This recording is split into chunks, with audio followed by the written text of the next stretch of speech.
Thank you all for coming out today. I want to welcome you all this afternoon on this, what's turned out to be a great fall day, to join us in a very joyous celebration. This is the fulfillment of a dream, long awaited, the return of a functioning fountain in Marshall Square Park.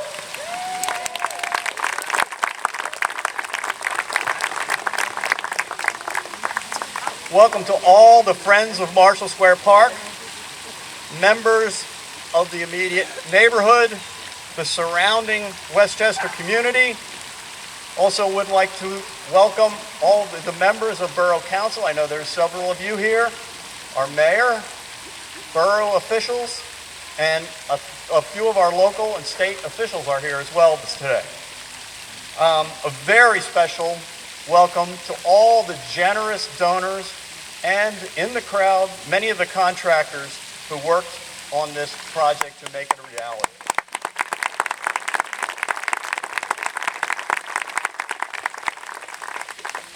We gather here today to rededicate the Marshall Square Park fountain as the Jack R. Lowe Memorial Fountain in honor of his family's benefactor level contribution to this restoration project.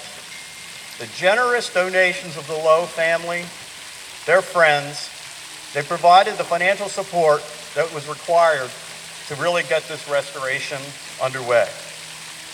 The project really has been a major community effort, with everyone doing their part to make this dream become reality. After recovering a large portion of the original fountain, which Gene and Joan Gagliardi were instrumental in making happen, we began the task of raising what, at the onset of this project, seemed to be almost an impossible amount of money to begin the work. We stand here today in front of this magnificent fountain thanks to the tireless work of many volunteers and the amazingly generous support of all of our donors. We are especially proud that we have been able to achieve this work with 100% private funding from the Westchester community.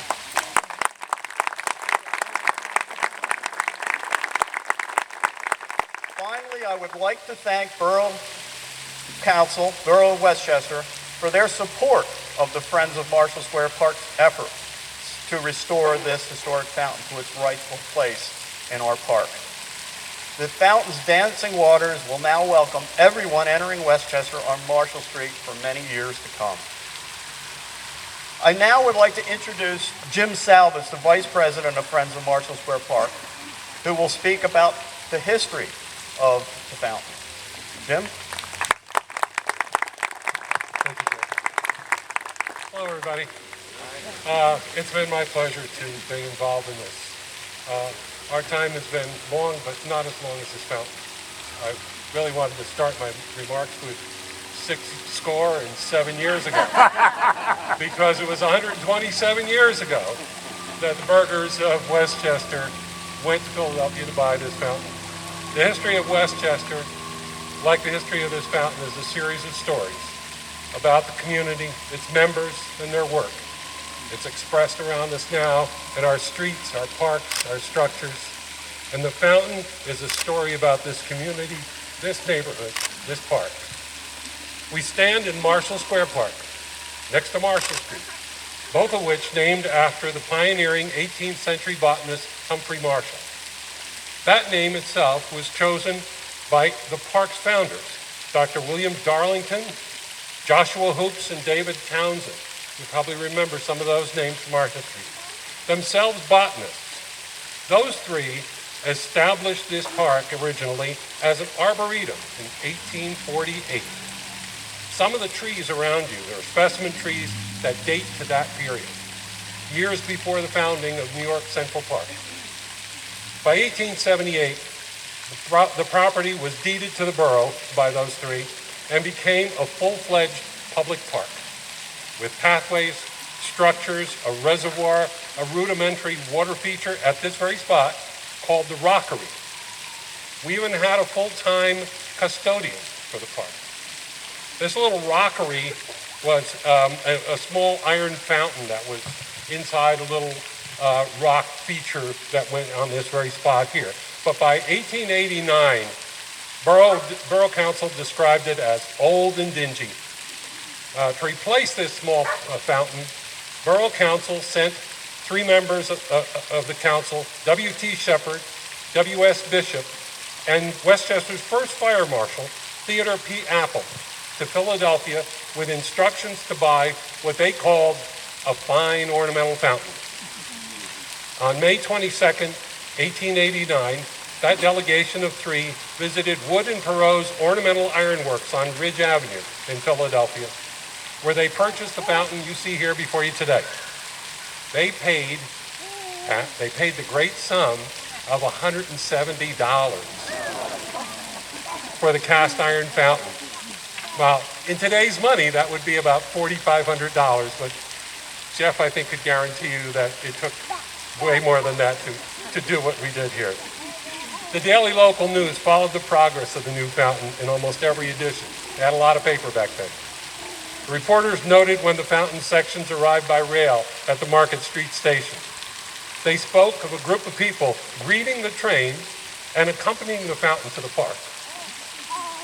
On June 7th of 1889, the fountain was in place and its water turned on for the first time to the delight of all. It was a little different than you see behind me today. At the top of the 5 tiers, there was a little metal basket. Now, we don't have any pictures of that really show it real well, but we have a lot of descriptions. There was a metal basket up there with a ball inside, kept in motion by the spraying water of the fountain. Well, we never found that part. We suspect that the motion of the ball may have torn apart that metal basket, and explaining some of the further history of the fountain in future years. This area around the fountain was laid shortly after the installation by local bricklayer Thomas L. Lewis. Mr. Lewis included the yellow shield that you see below me in honor of the Union Veteran Legion. We've restored it in our honor today, though obviously the men that belong to the Union Veteran Legion, the only way you can join was to have served in combat in the Civil War for a minimum of 3 years. So the Legion died with them, but we mark their memory. That chokes me up every time I think about it. Anyway, once operating, the fountain became a popular community gathering place. We've heard and read stories and seen photos of residents visiting it and children playing. You can see some of the pictures in the binder that we have over here until well into the 1950s. Since we started our restoration project, a few older residents have even shared childhood memories growing up around here and visiting the fountain. In 1932, a daily local editorial on the fountain was enthusiastic about its place in community life, saying, "There is no social line at the fountain. White, colored, and all the intervening shades being welcome, for it is realized the sun shines upon all races and water flows freely for all to admire." At one time, fish swam in that fountain, originally captured from Ecos dams, but they were housed in deeper water in the winter. They took the fish out, put them in deeper water, brought them back in the spring. After World War II, the fountain had deteriorated. The park itself was looking shabby. As close as we've been able to determine, in 1951, the top tiers were cut off, put in storage by the borough, leaving the bottom iron bowl in place. The 4-foot deep basin was filled with dirt. At some point, the 3 smaller tiers of the fountain went missing from storage. We don't know the full story of that. If somebody here does, we'd love to hear it. But in the 1980s, as Jeff has mentioned, Gene and Joe Gagliardi discovered those 3 middle tiers of the fountain standing without water in a private garden near Cheney University. The Gagliardis purchased this part of the fountain, restored it to working condition, and installed it at their Southdown farm in East Bradford. There it stayed until the Friends of Marshall Square Park set out to find the original fountain. By this time, the Gagliardis had sold Southdown, but Joan Gagliardi prevailed on the new owners to donate these fountain sections to our group. And on May 15th, 2012, we traveled to Southtown and returned these long-lost sections of the fountain. The last 4 years have been a story of the community coming together to plan, to raise money, and to work toward returning the fountain to its former glory. Our Fountain Committee Chair, Ann Walters, will tell that part of the story. Ann. Thank you, Jim. Thanks, everybody, for being here today to celebrate with us this very special occasion. I'm going to tell you a few things about what we've been through in the past few years, and some of it may be similar to things you've heard, but you can tell that all these stories are near and dear to our hearts. 16 years ago, the Friends of Marshall Square Park decided to recreate the original fountain that stood in the park in the late 1800s. We found a company in Alabama that specialized in historic reproductions of iron fountains, and we identified one that was very similar to the historic photos of the original. However, all of that changed when the rumors we heard were confirmed that the original fountain was still in existence. Since that happy day in 2012, when we returned the fountain to the park, we have made its restoration our #1 priority and focus. We stored the fountain bowls and pieces in the Swiss cottage here in the park while we formed a committee, established budgets for its restoration, estimated fundraising goals, and developed a plan on how to implement the fountain's restoration.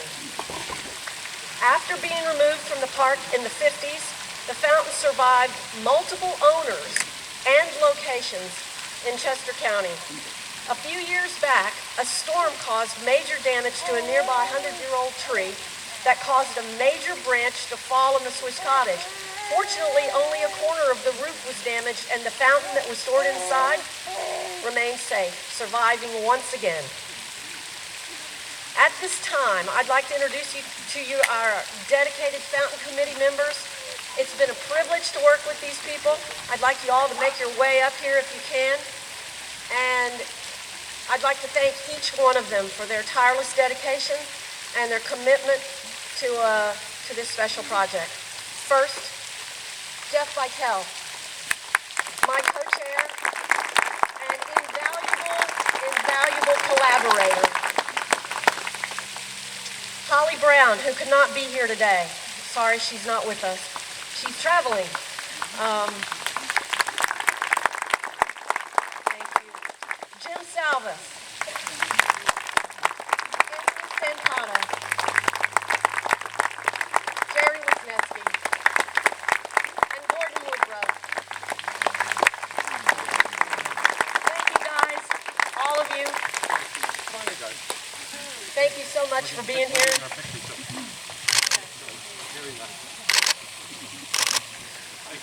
Thank you, Patrick.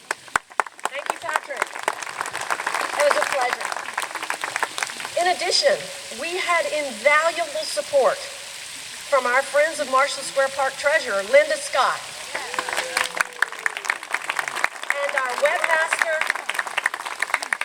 our webmaster and communications secretary, Lane Randall.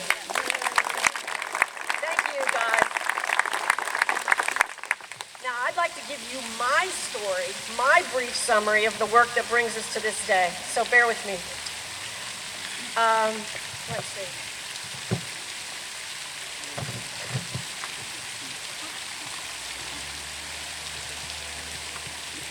The design and construction plans for the fountain area and surroundings were prepared by Jeffrey C. Vitale Architects in collaboration with Ann F. Walters Company, Landscape Architects.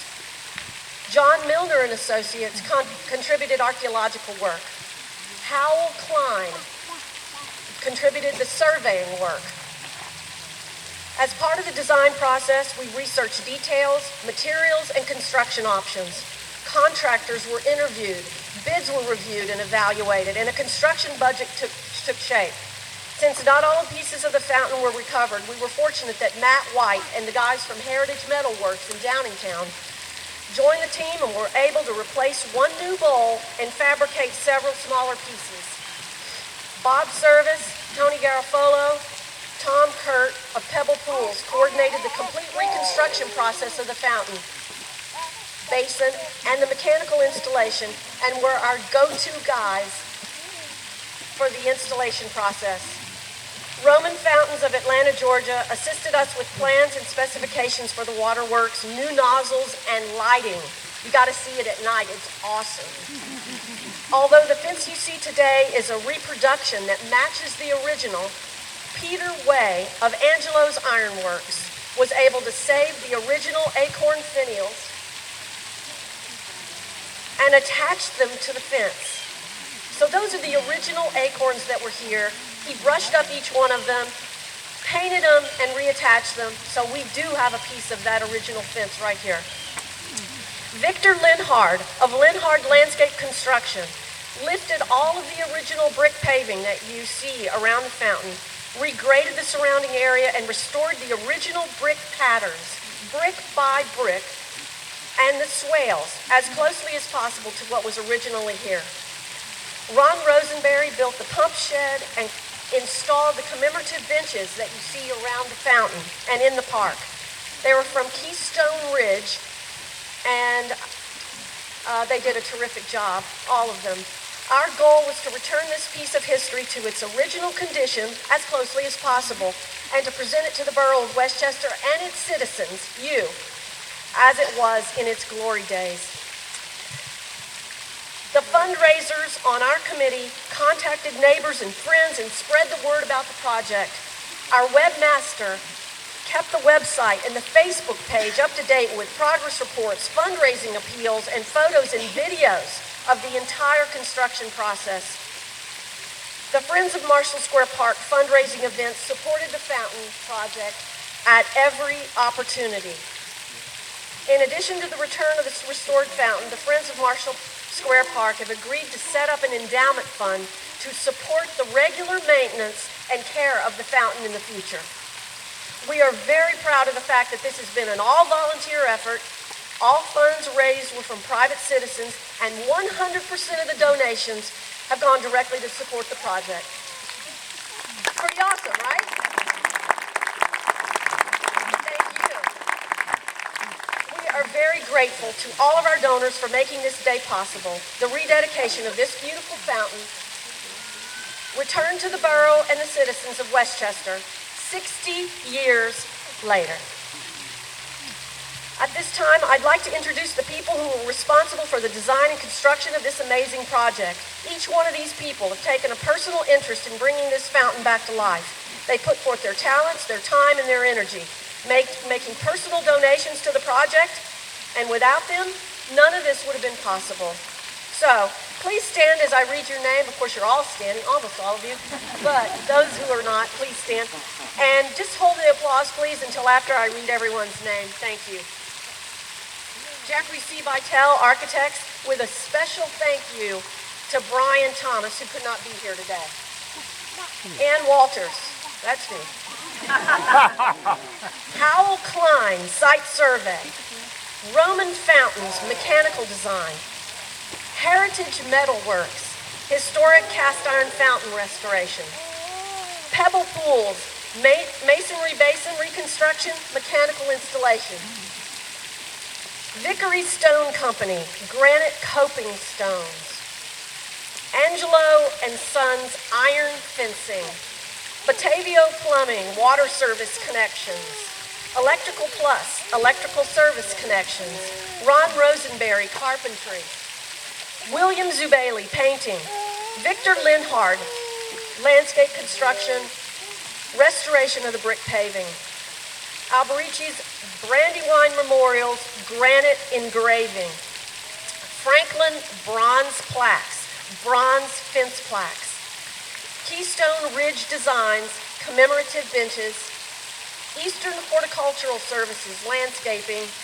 And Paragon Pool Service, Fountain Maintenance. Now you can applaud. That's it, that's the list. That's everybody.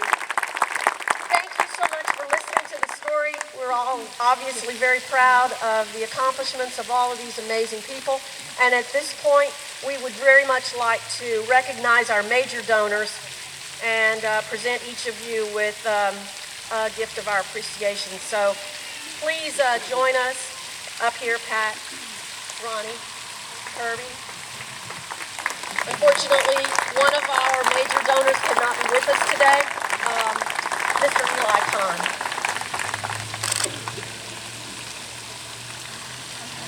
These beautiful gifts of our appreciation were taken by our famous special committee member and an excellent photographer, Jim Salvis.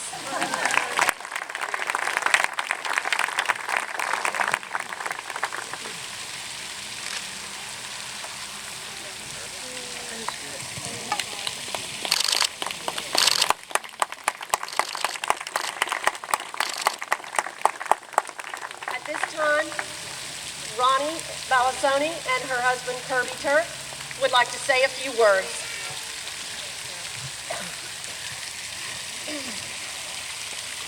Kirby and I believe deeply in the power of public spaces to bring people together. The very best of them can provide respite from the hectic pace of life, connect the young and the old, connect the past to the present. We especially take pleasure in spaces defined by fountains. There's something soothing and primal about the sound of flowing water, which moves one to contemplation and relaxation. In a small way, we have followed in the footsteps of Kirby's parents, Marguerite and Dick Turk. They contributed to another remarkable fountain in their city park in Neenah, Wisconsin. It was their legacy to a community they held dear. Our gift to this effort is one way to thank a community that has provided us with a home, friendship, support,